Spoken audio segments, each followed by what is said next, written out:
Hello guys, mag-isa na lang ako dito sa bahay. Kanina pa sila nakaalis. Mga 8:30. Kasi yung bata may pasok tapos tinanong ko kung kakain sila dito. Hindi. Diretso na daw sila aalis. Uuwi sa kanila. So, ang ginawa ko, naglinis.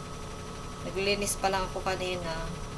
Pero nag-prepare ako ng breakfast nila. Kaya bukas yung day off ko.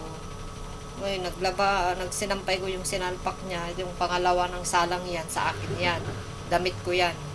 So, naisampay ko na yung sinalang niya. Nakapaglinis na rin ako, nakapagtupi na rin ako ng damit nila.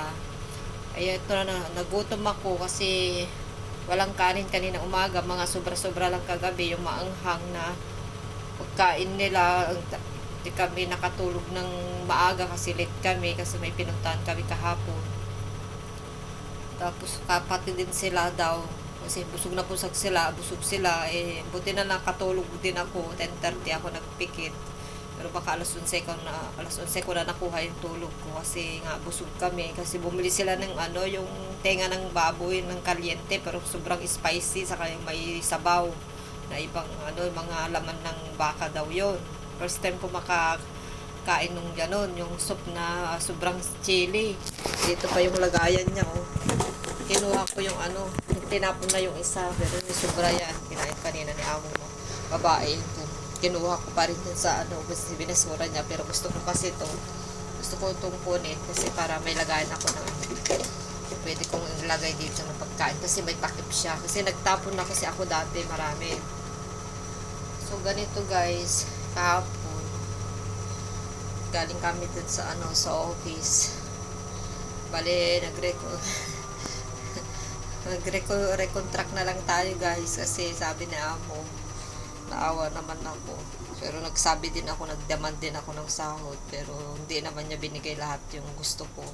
Basta sabi ko bibili ko lang naman ng pagkain ko, yan yung dagdag, sabi niya basta daw okay lang daw, basta ganito daw, magsabi daw ako ng mga bibilhin nila para sa akin. Yun, nagsabi ako ng kape muna kasi naiya ako, saka yung gulay, saka ulam ko, sabi ko magastos ako sa ulam. Ayaw ko din kasi masyado yung mga ulam ninyo, mga binibili nyo, sabi ko, kasi silang namamalengke guys.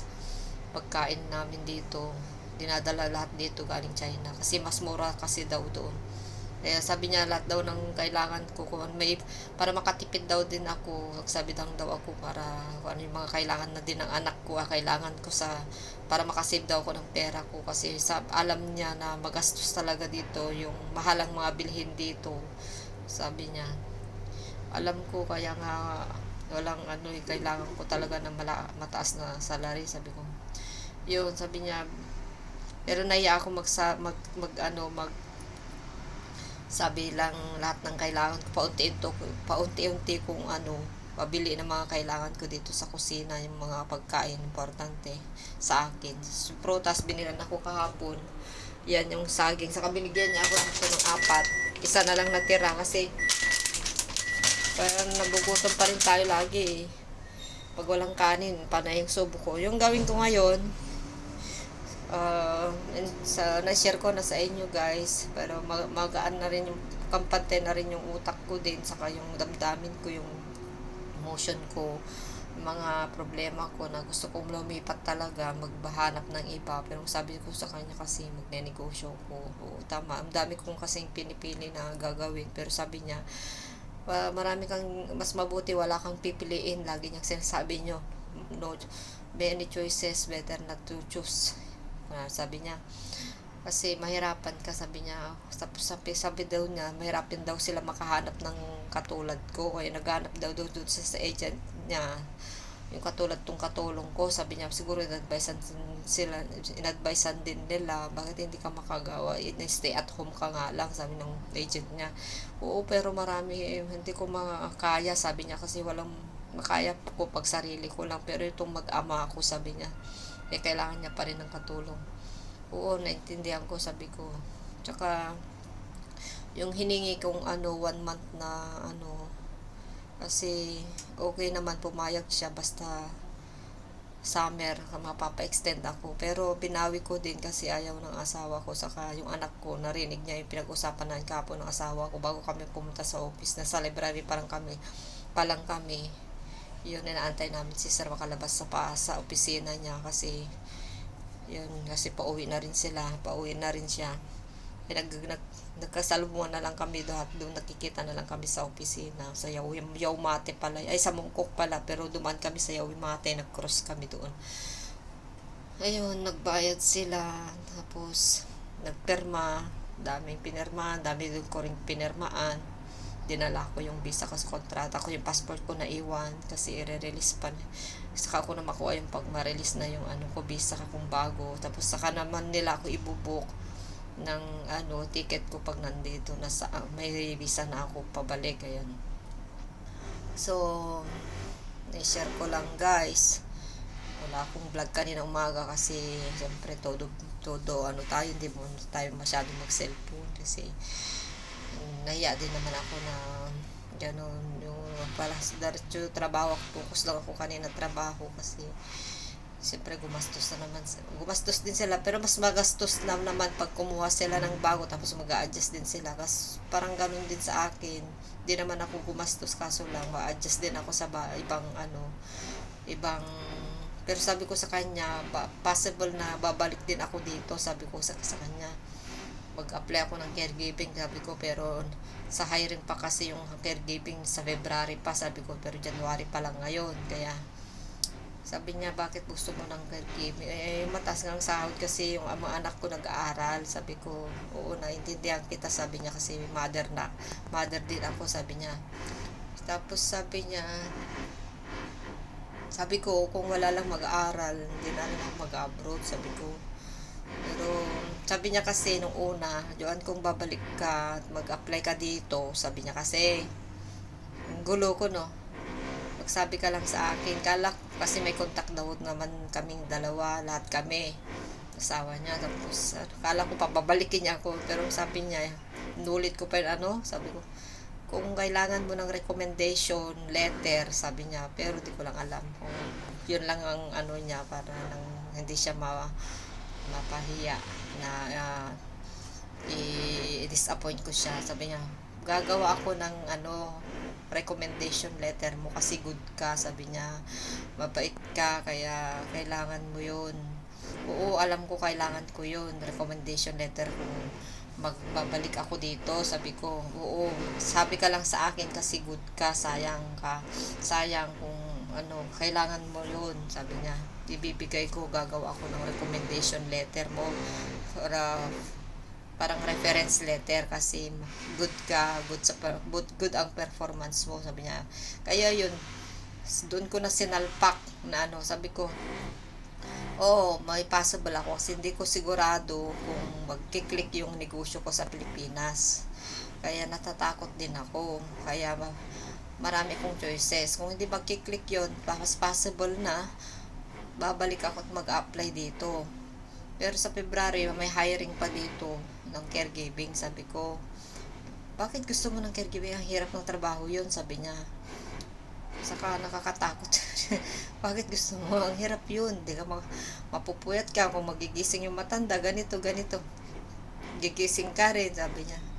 Ayun, sinabi ko na lahat yung okay lang, sabi ko, basta mataas yung sahod, sabi ko. Paano kung mamatay na? Gano'n siya.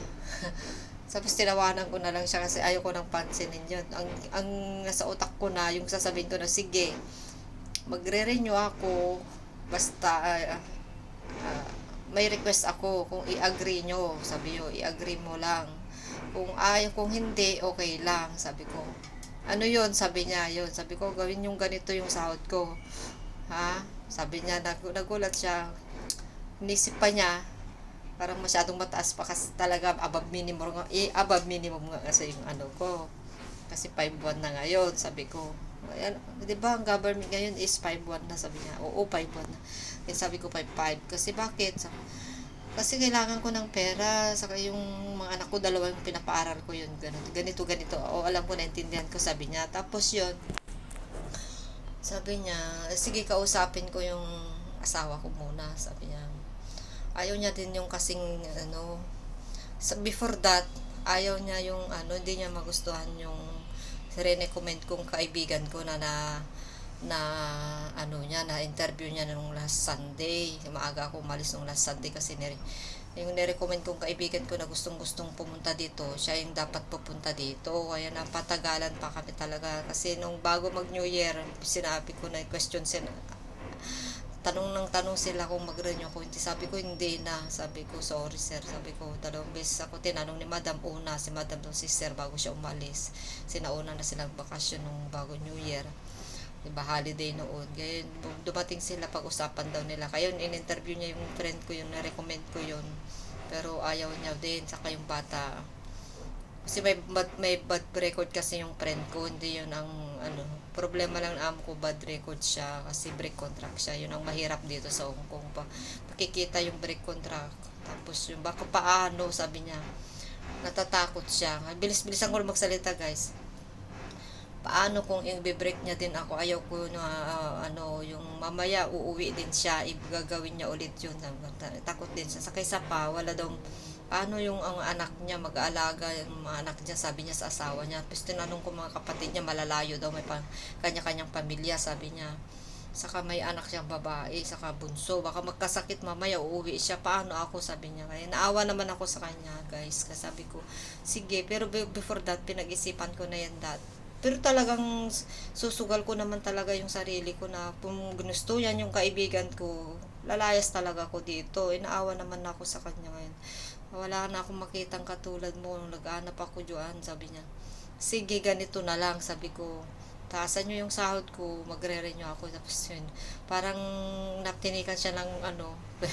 Tapos sabi, negotiate na lang daw kami. Bakit? Sabi niya, mas malaki pa yung tinaas mo ng ano, yung sahod mo kasi sa akin, Joan. Sabi niya, hindi ako mayaman. Sabi niya, hindi kami mayaman. Sabi niya, kailangan ko din kasi konti lang yan, konti nga lang yung hinihiling ko. Sabi ko, konti lang yung dagdag na hiniling ko. Paano kung yung food allowance ko ay hingiin ko yung kalahati? Di mas malaki kasi ang food allowance is nasa 1,200, di ba 600 na yung kalahati. Sabi ko sa kanya, kung idagdag mo yan sa 5,100, di din magiging 5,700 na siya.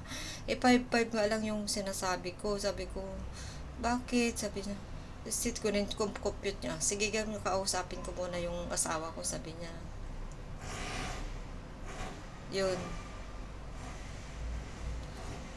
Tapos sabi niya, pwede bang ganito na lang, Joan? Mag-negotiate na lang tayo, sabi niya. Yung 400 na naidagdag, kalahati na lang daw yung idagdag niya. Yung 200, ibibili daw na nila yung mga kailangan kong food. Kasi sabi ko kasi, bakit may bigas naman dyan, may mga pagkain naman tayo, share food ko nga. Oo, share food nga, pero ayaw ko nga yung mga pagkain nyo. Nakikita nyo naman, nagbibili ako ng sarili kong pagkain. Gusto ko, kasi namimiss ko din magkain ng mga Pinoy food, sabi ko. Saka yan ang lakas ko, sabi ko. Saka yung bigas, bibili daw sila, lagi niya sinasabi bibili yung bigas, pero hindi, gusto ko sarili kong bigas, sabi ko. Sinaya ako, sabi ko. Lagi ko yung sinasabi yung bigas, lagi yung sinasabi ngayon, pero pauwi na ako ng mga ano na November na yan, sabi. Yan ba yung bigas na gusto mo dyan? Oo, yan nga, pero gusto ko yung sarili akong bigas, sabi ko. Saka ayaw niya daw kasi yung ano, yung sinabi niya dun sa kaibigan ko, nag-question daw yung kaibigan ko, baka yun pa yung ayaw niya, nag-question daw kung pwede daw siya magluto ng sarili ng pagkain. Baka ginaya niya ako, sabi ko, hindi, ang sabi ko sa kanya, nagluluto ako. Ayaw niya kasi si amo na magluto. Karamihan kasi dito helper, ayaw, pag share food, hindi talaga pwedeng allowed, sabi ko. Pero nagpapasalamat ako sa iyo, ma'am, kasi inaalaw mo rin ako, sabi ko. Pero alam ko, sinabi ko sa friend ko na, oo, pinapaalaw na ako ni madam na magluto ng sarili kong pagkain, pero binibili ko yan, pagkain ko na yan. Hindi yung galing sa kanila, yung lulutuin ko na iniiba ko yung gusto kong pagkain. Basta bumibili lang ako, ganun. So, Ganun na guys. Yan ang aking ma-share. Gusto kong hindi na ako nakapagsaing. Magsasampay na ako. Pupunta sana ako sa labas. Pero wag na. Kasi lalabas naman ako bukas. Kasi tanghali na. Bibili sana ako ng gusto kong baluto na dadalhin. Pero tanghali na. Ang init na oh. Mainit. Tapos magpaplansya pa ako. Magpahinga na lang ako. So dito. Ito, may ganito din ako, bumibili din ako ng ganito. Ang pinagbili ko sa kanya kape, kaya pag naubos ko na ito, may 4 pa. Kasi 5 to. Ang gagawin ko, pancit canton ko siya, pero may sabaw yan. Pero ayaw ko na may sabaw. Manghang. Tapos magsasaing tayo ng kanin para parang halian guys. Tapos naglabas ako ng isda dito. Isang isda. Mamayang hapon na lang ako lalabas yung itlog. Gusto ko bumili ng itlog. May itlog naman sila dyan pero hindi kasya sa akin. So, yun ang aking ma-share guys. Kahit sabihin ni Amo na ibilista ko daw lahat ng mga gusto kong ilista.